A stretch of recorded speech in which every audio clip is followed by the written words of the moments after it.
അവൻ ഒരു ദിവസം ഉപദേശിക്കുമ്പോൾ ഗലീലയിലും യഹൂദയിലുമുള്ള സകല ഗ്രാമത്തിൽ നിന്നും യെരുശലേമിൽ നിന്നും വന്ന പരീശന്മാരും ന്യായശാസ്ത്രിമാരും അവിടെ ഇരുന്നിരുന്നു.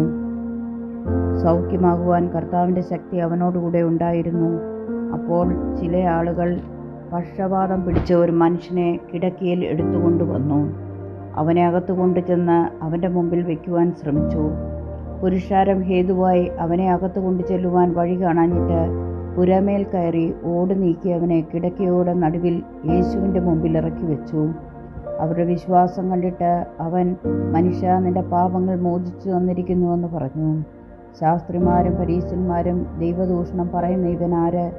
ദൈവം ഒരുവനല്ലാതെ പാപങ്ങളെ മോചിക്കുവാൻ കഴിയുന്നവനാര് എന്ന് ചിന്തിച്ചു തുടങ്ങി. യേശു അവരുടെ ചിന്തകളെ അറിഞ്ഞ് അവരോട്, നിങ്ങൾ ഹൃദയത്തിൽ ചിന്തിക്കുന്നതെന്ത്? നിന്റെ പാപങ്ങൾ മോചിച്ചു തന്നിരിക്കുന്നുവെന്ന് പറയുന്നതോ എഴുന്നേറ്റ് നടക്കുക എന്ന് പറയുന്നതോ ഏതാകുന്നു എളുപ്പമെന്ന് ചോദിച്ചു. എങ്കിലും ഭൂമിയിൽ പാപങ്ങളെ മോചിക്കുവാൻ മനുഷ്യപുത്രൻ അധികാരമുണ്ട് എന്ന് നിങ്ങൾ അറിയേണ്ടതിന് അവൻ പക്ഷപാതക്കാരനോട്, എഴുന്നേറ്റ് കിടക്കയെടുത്ത് വീട്ടിലേക്ക് പോവുക എന്ന് ഞാൻ നിന്നോട് പറയുന്നുവെന്ന് പറഞ്ഞു. ഉടനെ അവർ കാണുക അവൻ എഴുന്നേറ്റ് താൻ കിടന്ന കിടക്കയെടുത്ത് ദൈവത്തെ മഹത്വീകരിച്ചുകൊണ്ട് വീട്ടിലേക്ക് പോയി.